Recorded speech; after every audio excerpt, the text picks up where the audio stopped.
Hello बेटा, आज हम करेंगे क्वेश्चन।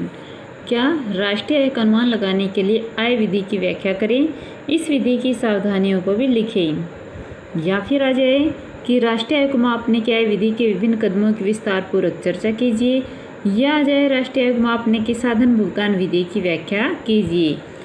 या आपके पास आ जाए राष्ट्रीय आय का अनुमान लगाने के लिए आय विधि की संक्षेप में व्याख्या कीजिए। या फिर राष्ट्रीय आय को मापने की आय विधि की स्पष्ट व्याख्या कीजिए।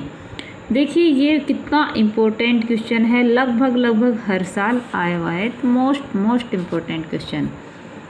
3 क्वेश्चन बनते हैं, मैंने बताया था 3 मेथड्स हैं, उसी के अकॉर्डिंग है। तो यही हम इसमें से क्वेश्चन करेंगे और इनमें से आपको एक क्वेश्चन बिल्कुल मिलेगा। तो कह रहा है कि किसी देश में एक वर्ष में उत्पादित अंतिम वस्तु तथा सेवाओं के बाजार मूल्य तथा शुद्ध विदेशी साधन आय के जोड़ को राष्ट्रीय आय कहा जाता है। राष्ट्रीय आय को मापने की 3 विधियां हैं, जिनमें आय विधि एक मुख्य विधि है। आय विधि का दूसरा नाम साधन भुगतान विधि भी है। आय विधि वह विधि है जिसमें एक लेखा वर्ष में उत्पादन के साधनों को उनकी सेवाओं के बदले किए गए भुगतानों की गणना करके राष्ट्रीय आय का माप किया जाता है। डेफिनेशन क्या है? आय विधि वह विधि है जो एक लेखा वर्ष में उत्पादन के प्राथमिक साधनों को उनकी उत्पादक सेवाओं के बदले मजदूरी, लगान, ब्याज व लाभ के रूप में किए गए भुगतानों की गणना करके राष्ट्रीय आय का माप करती है। तो आय विधि को ज्ञात करने के लिए हमें किन किन कदमों का प्रयोग करना है? पहला कदम, इस कदम के अंतर्गत हम सबसे पहले अर्थव्यवस्था का वर्गीकरण करते हैं। तो अर्थव्यवस्था के कितने क्षेत्र हैं? 3, प्राथमिक, द्वितीयक और तृतीयक। प्राथमिक क्षेत्र कौन से हैं? प्राथमिक क्षेत्र वह क्षेत्र होता है जिसमें प्राकृतिक साधनों का प्रयोग करके वस्तुओं में सेवाओं का उत्पादन किया जाता है।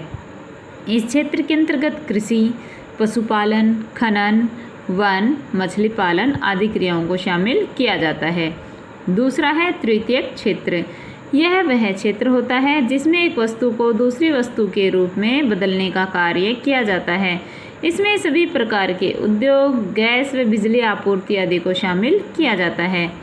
तीसरा है तृतीयक क्षेत्र।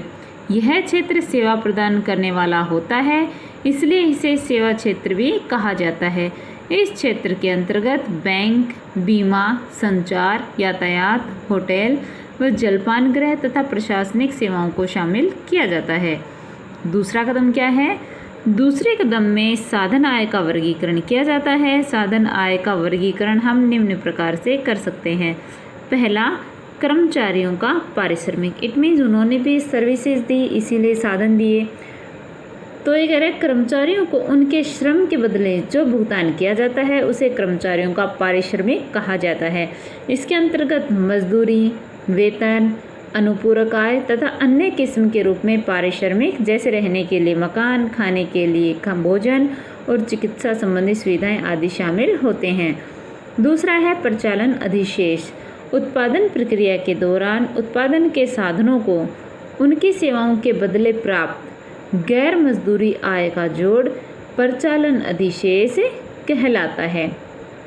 इस प्रकार परिचालन अधिशेष लगान, ब्याज व लाभ का जोड़ होता है। राष्ट्रीय ऋण पर ब्याज को इसमें शामिल नहीं किया जाएगा, परंतु जिन मकानों में मकान मालिक सम रहते हैं उनका आरोपित किराया इसमें शामिल किया जाएगा। अगला है मिश्रित आय। मिश्रित आय वह आय होती है जिसमें कार्य से आय तथा संपत्ति से आय दोनों ही शामिल होती है। जैसे किसान का अपनी मजदूरी पर खेती करना इसका उदाहरण है, और मिश्रित आय को राष्ट्रीय आय में शामिल किया जाता है।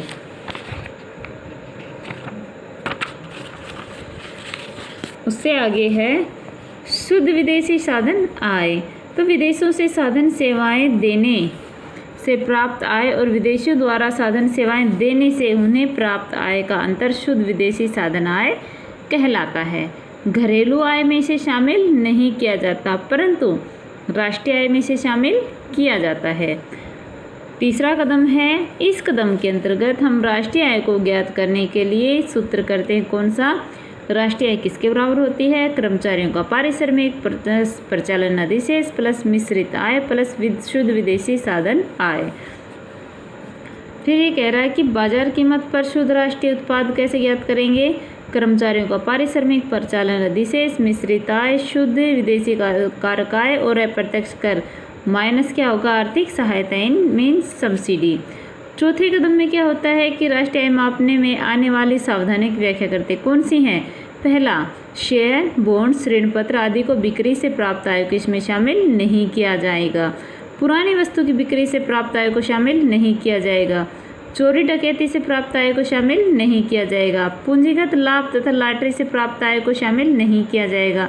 स्मगलिंग से प्राप्त आय को शामिल नहीं किया जाएगा। राष्ट्रीय ऋण पर ब्याज से प्राप्त आय को शामिल नहीं किया जाएगा। जिन मकानों में मकान मालिक स्वयं रहते हैं उनको आरोपित मूल्य इसमें शामिल किया जाना चाहिए।